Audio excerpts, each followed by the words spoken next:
Virgulino Ferreira da Silva nasceu em Serra Talhada, no estado de Pernambuco, em 7 de julho de 1897, e pertencia a uma família de lavradores que levavam vida dura, mas tinham algumas posses. Conhecido na história brasileira como Lampião, sua data de nascimento é alvo de polêmica, uma vez que suas biografias apresentam diferentes datas. O 7 de julho de 1897 é uma das datas aceitas, porque é a que consta no seu registro civil. Entretanto, outros biógrafos consideram que o dia 4 de junho de 1898 é a data mais confiável, por estar na sua certidão de batismo. Independentemente disso, sabe-se que ele foi o terceiro filho de José Ferreira dos Santos e Maria Lopes. Sabemos que a família de Lampião teve uma condição financeira razoável e garantiu que ele fosse alfabetizado. Assim, o jovem Virgulino Ferreira aprendeu a ler e escrever bem. Isso porque seu pai possuía algumas terras que ele comprou e herdou, além de trabalhar como almocreve. A alfabetização de Virgulino Ferreira foi um processo realizado em apenas 3 meses, e logo na sua adolescência ele já trabalhava com seu pai no ofício de almocreve. Nesse trabalho, ambos conduziam uma espécie de caravana puxada por burros que levava mercadorias pelo interior do Nordeste. Nesse período, Lampião passou por diferentes estados da região Nordeste, entre eles, Bahia, Sergipe, Alagoas, Pernambuco, Paraíba e Ceará. Esse trabalho deu-lhe conhecimentos muito úteis para o seu futuro, pois lhe permitiu ter uma rede de conhecidos espalhados pelo Nordeste, além de conhecimento acerca dos caminhos no sertão, dos melhores locais de repouso e de onde poderia encontrar água. A partir de 1915, a tranquilidade que a família de Lampião vivia começou a ser abalada. Isso porque José Alves de Barro, conhecido como Zé Saturnino, começou a ascender politicamente na região em que a família Ferreira morava. José Ferreira, pai de Lampião, era vizinho de Zé Saturnino, e logo uma disputa por terras surgiu entre as duas famílias. As relações políticas que Zé Saturnino tinha também contribuíram para uma ação contra os Ferreira. Logo alguns desentendimentos começaram a acontecer entre Zé Saturnino e os filhos de José Ferreira, entre os quais estava Lampião. Zé Saturnino começou a usar a sua rede de influências para prejudicar a família Ferreira.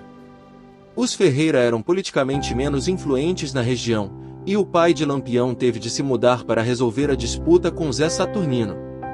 O propósito da disputa era a concentração de terras na região da Ribeira de São Domingos. A situação foi se agravando para os Ferreira, que foram obrigados a se mudar outras vezes. A cada mudança, a família se empobrecia mais ainda.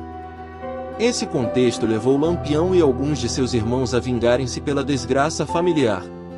Sobre isso, o pesquisador Geransberger Taylor aponta que, já em 1920, Lampião agia como cangaceiro ao vingar-se de Zé Saturnino e de todos que perseguiam sua família. A perseguição contra os Ferreira resultou no assassinato de José Ferreira, pai de Lampião, no dia 18 de maio de 1921.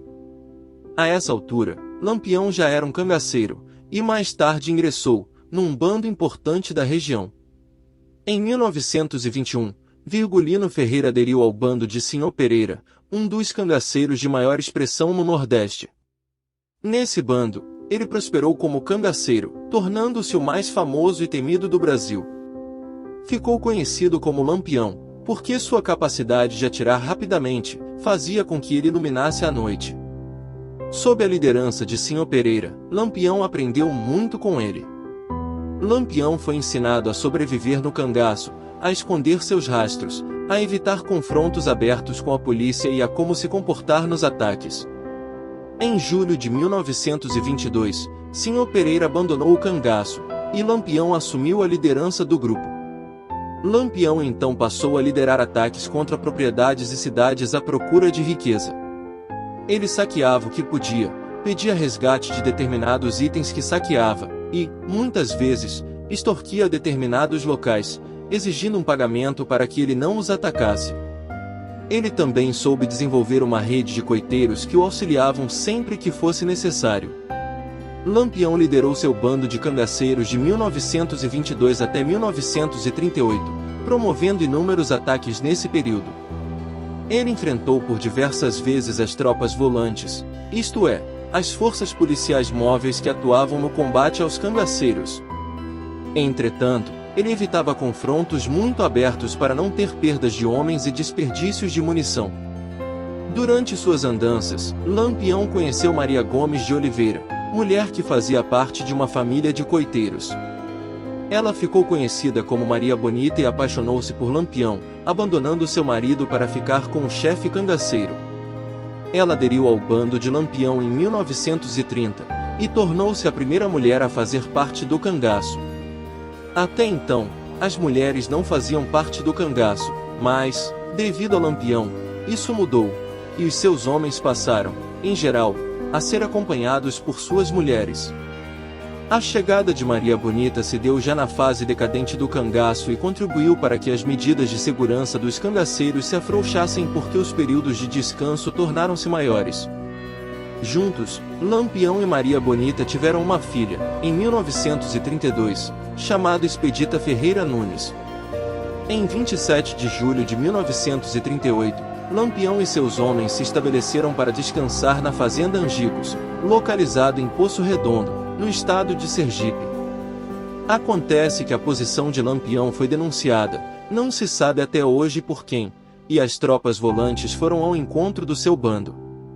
Na madrugada do dia 28 de julho de 1938, o bando de Lampião foi pego de surpresa por um ataque das tropas volantes. Seu líder foi atingido por 3 tiros e faleceu no local. Seu cadáver foi decapitado e sua cabeça foi levada para diferentes locais em exibição de sua morte. Isso se deu porque ele era um dos homens mais caçados do Nordeste. Outras teorias surgiram explicando sua morte. Alguns pesquisadores afirmam que ele pode ter sido envenenado um dia antes do ataque, enquanto outros apontam que ele pode ter fugido e se escondido pelo restante de sua vida. Essas hipóteses, entretanto, não são aceitas, e considera-se que ele foi realmente assassinado no ataque surpresa, em 1938.